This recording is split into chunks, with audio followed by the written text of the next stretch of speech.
السلام علیکم، میں ہوں شمع انصاری اور آپ دیکھ رہے ہیں یوٹیوب پر میرا چینل ہسٹری آف اسلام میں سیریز سیرت و تاریخ انبیاء علیہ السلام میں سیرت حضرت محمد مصطفیٰ صلی اللہ علیہ وسلم کا 15واں حصہ۔ میرے اس ویڈیو کو لائک، شیئر اور سبسکرائب کریں اور بیل آئیکن کا بٹن دبائیں تاکہ آنے والی ویڈیوز کی جانکاری بھی آپ کو ملتی رہے۔ جب قریش کا آپ صلی اللہ علیہ وسلم کی تلاش کا زور کچھ کم ہو گیا، تب عبداللہ بن عریقت، جن کو رہبری کے لیے ساتھ لیا گیا تھا، وہ 2 اونٹ آپ صلی اللہ علیہ وسلم اور حضرت ابو بکر رضی اللہ عنہ کے لیے لے کر آئے اور 1 اونٹنی اپنے لیے لائے۔ آپ تینوں نے رات کے شروع میں سفر شروع کیا اور اگلے دن ظہر کے وقت تک برابر سفر کرتے رہے۔ ظہر کے وقت ایک میدان میں تھوڑی دیر کے لیے رک گئے۔ جب وہاں سے روانہ ہوئے تو حضرت ابو بکر رضی اللہ عنہ نے پلٹ کر دیکھا تو سراقہ رضی اللہ عنہ کو اپنا پیچھا کرتے ہوئے دیکھا اور آپ صلی اللہ علیہ وسلم سے بتایا۔ آپ صلی اللہ علیہ وسلم نے پلٹ کر دیکھا تو سراقہ رضی اللہ عنہ کے گھوڑے کے پاؤں گھٹنوں تک زمین میں دھس گئے۔ سراقہ رضی اللہ عنہ نے امان طلب کی تو آپ صلی اللہ علیہ وسلم نے ان کو امان دی، لیکن پھر دوبارہ پیچھا کیا تو پھر آپ صلی اللہ علیہ وسلم نے پھر پلٹ کر دیکھا تو پھر سے ان کے گھوڑے کے پاؤں زمین میں دھس گئے۔ سراقہ رضی اللہ عنہ نے دوبارہ امان طلب کی تو آپ صلی اللہ علیہ وسلم نے ان کو پھر امان دی اور فرمایا، سراقہ، اس وقت تیرا کیا حال ہوگا جب کسریٰ کے کنگن تجھے پہنائے جائیں گے۔ کئی روز کے سفر کے بعد آپ صلی اللہ علیہ وسلم 12 ربیع الاول پیر یعنی سوموار کے دن مغرب کے وقت مدینہ منورہ پہنچے۔ مدینہ والے روز ہی شہر کے باہر آ کر آپ صلی اللہ علیہ وسلم کا انتظار کر رہے تھے اور شام کو واپس اپنے گھروں کو چلے جاتے تھے۔ اس دن بھی واپس جا رہے تھے کہ ایک کھجور کے باغ کی طرف سے آپ صلی اللہ علیہ وسلم کو آتے دیکھا تو اس طرف دوڑ پڑے۔ آپ صلی اللہ علیہ وسلم قبا پہنچ کر سعد رضی اللہ عنہ بن خشیمہ کے مکان پر رکے۔ ایک دوسری روایت میں ہے کہ آپ خارجہ بن زید رضی اللہ عنہ کے مکان پر رکے، واللہ اعلم۔ حضرت علی رضی اللہ عنہ نے آپ صلی اللہ علیہ وسلم کی روانگی کے بعد آپ صلی اللہ علیہ وسلم کی ہدایت کے مطابق لوگوں کی امانتیں ان تک پہنچائیں اور رات کے وقت آپ بھی مدینہ کے لیے روانہ ہو گئے۔ پیر سے جمعہ تک آپ صلی اللہ علیہ وسلم قباء میں رہے۔ اس بیچ قباء میں مسجد کی تعمیر شروع کرائی۔ یہ آپ صلی اللہ علیہ وسلم کے دست مبارک سے شروع کی گئی اسلام میں سب سے پہلی مسجد ہے۔ یہاں آپ صلی اللہ علیہ وسلم نے قباء کی وادی میں پہلے جمعے کی نماز پڑھائی، پھر آپ اونٹ پر سوار ہوئے اور مدینہ کی طرف چلے۔ ہر قبیلے کی یہ خواہش تھی کہ آپ صلی اللہ علیہ وسلم ان کے مہمان ہوں، اور کئی قبیلے والوں نے آپ کے اونٹ کی رسی پکڑ کر روکنا چاہا، لیکن آپ صلی اللہ علیہ وسلم نے فرمایا کہ یہ اللہ کے حکم سے چل رہا ہے، بس جہاں یہ بیٹھ جائے میں وہیں ٹھہر جاؤں گا۔ آپ کا اونٹ چلتا رہا اور انصاریوں کا ہجوم آپ کے پیچھے چلتا رہا، یہاں تک کہ اونٹ بنو نجار کے محلے میں بیٹھ گیا۔ یہ زمین سہل اور سہیل نام کے 2 یتیم لڑکوں کی تھی۔ اس زمین کے آس پاس کچھ کھنڈر، کچھ کھجور کے پیڑ اور کچھ مشرکین کی قبریں تھیں۔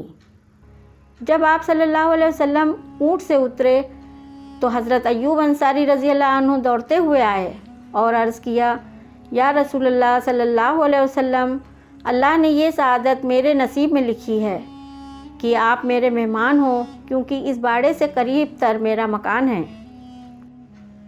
چنانچہ آپ صلی اللہ علیہ وسلم حضرت ایوب انصاری رضی اللہ عنہ کے گھر مقیم ہوئے۔ اس کے بعد آپ صلی اللہ علیہ وسلم نے اس باڑے کو خریدنے کی خواہش ظاہر کی جہاں آپ کا اونٹ بیٹھا تھا۔ باڑے کے مالکوں نے عرض کیا کہ یا رسول اللہ صلی اللہ علیہ وسلم، یہ زمین ہدیتاً آپ کی نظر ہے، لیکن آپ صلی اللہ علیہ وسلم نے ہدیہ یعنی تحفے میں زمین لینا قبول نہ کیا اور زمین کی قیمت ادا کی۔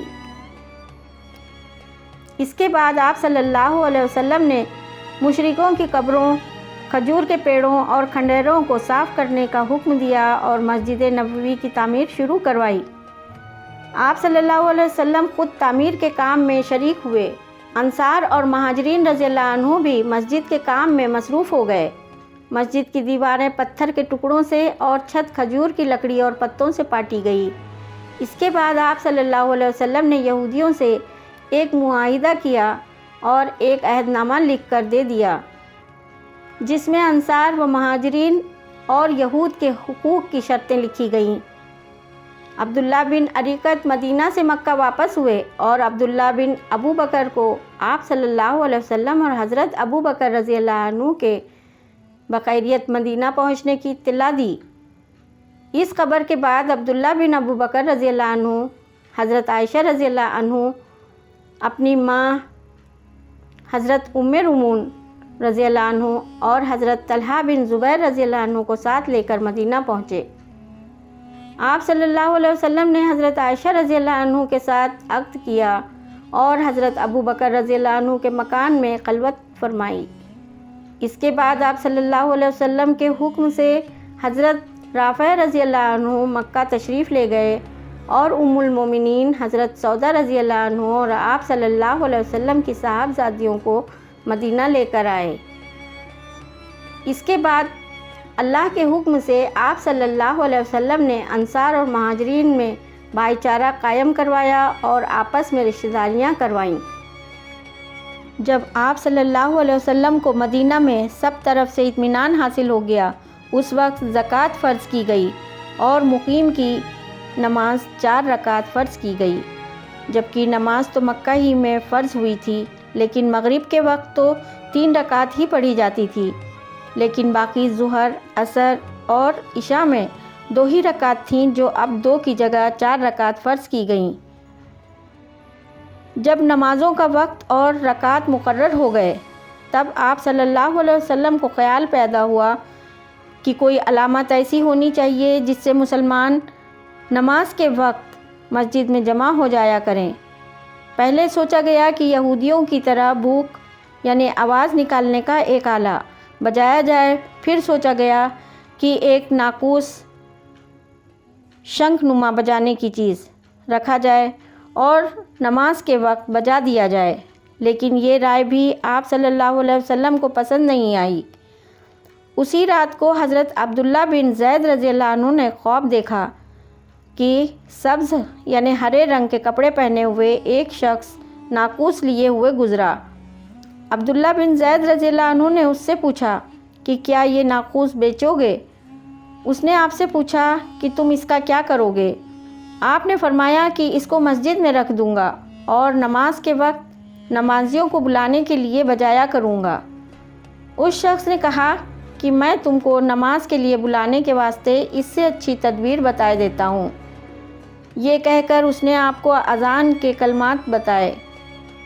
صبح ہوتے ہی حضرت عبداللہ بن زید آپ صلی اللہ علیہ وسلم کی خدمت میں حاضر ہوئے اور یہ خواب بیان کیا۔ حضرت عمر فاروق رضی اللہ عنہ نے فرمایا، یا رسول اللہ صلی اللہ علیہ وسلم، بخدا میں نے بھی ایسا ہی خواب دیکھا ہے۔ آپ صلی اللہ علیہ وسلم خوش ہوئے اور فرمایا کہ تمہارا یہ خواب سچا ہے۔ پھر حضرت بلال رضی اللہ عنہ کو بلایا، چونکہ آپ کی آواز بلند تھی اس لیے ان کو اذان دینے کا حکم فرمایا۔ 2 ہجری کو صفر کے مہینے میں اللہ تعالیٰ کے حکم سے آپ صلی اللہ علیہ وسلم نے جہاد کی تیاری کی اور 200 اصحاب رضوان اللہ اجمعین کے ساتھ قریش اور بنو جمرہ پر حملہ کرنے نکلے اور مدینے میں حضرت سعد بن عبادہ رضی اللہ عنہ کو اپنا قائم مقام بنا کر چھوڑا۔ اہل قریش تو نہ ملے، لیکن بنو جمرہ کے سردار مخشی بن عمرو سے مٹبھیڑ ہوئی۔ اس نے آپ صلی اللہ علیہ وسلم سے کسی بھی لڑائی کے وقت غیر جانبدار یعنی گٹ نرپیکش رہنے کا عہد کیا۔ اس غزوے میں جنگ نہیں ہوئی۔ یہ آپ صلی اللہ علیہ وسلم کی قیادت میں پہلا غزوہ ہے جو غزوہ ابوا کے نام سے جانا جاتا ہے۔ یہ جگہ مدینہ سے 6 میل دور تھی۔ اس کے بعد آپ صلی اللہ علیہ وسلم کو بحکم الہی الہام ہوا کہ قریب 2500 اہل قریش کا قافلہ مکہ کی طرف جا رہا ہے۔ آپ صلی اللہ علیہ وسلم ان سے مقابلہ کرنے ماہ ربیع الآخر میں نکلے، لیکن قافلہ آپ صلی اللہ علیہ وسلم کے پہنچنے سے پہلے جا چکا تھا۔ اس میں بھی جنگ نہیں ہوئی۔ یہ غزوہ بوات کے نام سے مشہور ہے۔ جاری ہے۔ پیش ہے اس سیریز کے بعد اگلی سیریز کی ایک جھلک، جس میں حضور صلی اللہ علیہ وسلم نے قیامت کے نزدیک ہونے والے واقعات، حادثات اور تیسری جنگ عظیم اور دجال کے بارے میں پیشن گوئیاں کی ہیں۔ حضرت عبداللہ بن عباس رضی اللہ عنہ نے فرمایا کہ حضرت عمر رضی اللہ عنہ نے خطبہ دیا اور یہ بیان فرمایا، اس امت میں کچھ ایسے لوگ ہوں گے جو رجم یعنی سنسار کا انکار کریں گے، عذاب قبر کا انکار کریں گے اور دجال کی آمد کا انکار کریں گے اور شفاعت کا انکار کریں گے اور گناہگار مسلمانوں کو جہنم سے نکالے جانے کا انکار کریں گے۔